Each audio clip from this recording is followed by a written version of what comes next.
இறையாட்சி வணக்கம். மனம் மாறு என்ற தலைப்பிலே இறையாட்சியின் பக்கம் எடுக்க அல்லது இறையாட்சியின் பக்கம் திரும்ப எங்களை அழைக்கும் இந்த தவக்கால தியானங்களிலே நாங்கள் இன்றைய நாளிலே இந்த புனித வாரத்திலே முக்கியமாக இறையாட்சியை நோக்கி பயணிக்கின்ற இந்த பயணத்திலே துரோகம், காட்டிக் கொடுப்பு என்பவை இருக்கின்றன என்ற யதார்த்தத்தை புரிந்து கொள்ள தியானிக்க நாங்கள் எல்லாரும் திரும்பவும் சேர்ந்து வந்திருக்கிறோம்.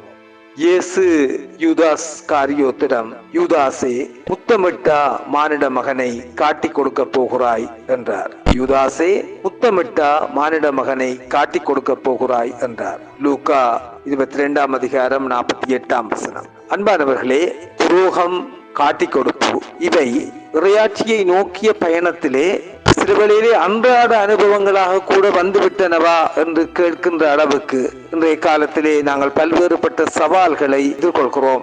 இயேசு இறையாட்சியை அறிவித்து இறையாட்சிக்காக செயற்பட்டு இறையாட்சியை நோக்கி பயணிக்கின்ற அந்த காலகட்டத்திலே அவரோடு ஒன்றாக இருந்த அவருடைய சீடர்களிலே ஒருவர் யூதாசு ஸ்காரியோத்து அவரை முத்தமிட்டு காட்டிக் கொடுத்தார். அதனால் தான் இயேசு கேட்கிறார், மானிட மகனை முத்தமிட்டா காட்டிக் கொடுக்க போகிறாய் என்று.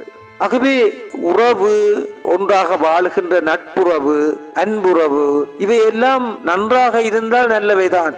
ஆனால் அவை போலியானவை ஆகின்றதைத்தான் நாங்கள் இந்த உலகத்தின் தீமை ஆட்சியிலே பார்க்கிறோம்.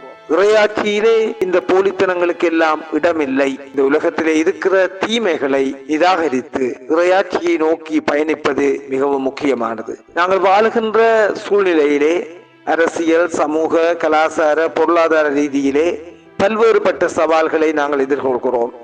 அதிகமான போலித்தனங்கள், அதிகமான ஏமாற்றுக்கள் எல்லாம் மலிந்து போயிருக்கின்றன.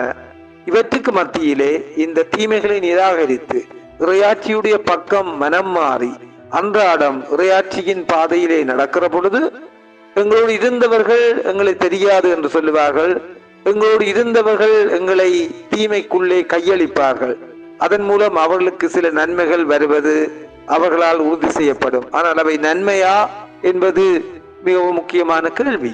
தீமை செய்கிறவர்களுக்கு தீமைதான் நன்மை போல தெரிகின்றனவா என்ற கேள்வியை கூட இந்த காலத்திலே நாங்கள் கேட்க வேண்டியிருக்கிறது.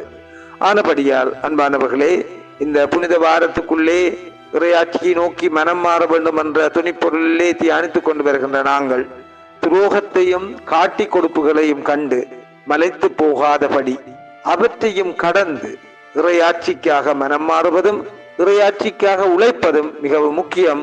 அவைதான் எங்களுக்கு உயிர்ப்பு வாழ்வை உறுதி செய்யும். ஆகவே நாங்கள் காட்டிக் கொடுப்புகள், துரோகத்தனங்கள் என்பவற்றை கண்டு பயந்து இறையாட்சியை விட்டு விலகிவிடாமல் இறையாட்சியை நோக்கி மனம் மாற எல்லாம் வல்ல கடவுளுடைய நல்லருள் எங்களோடு கூட இருக்கட்டும். ஆமென்.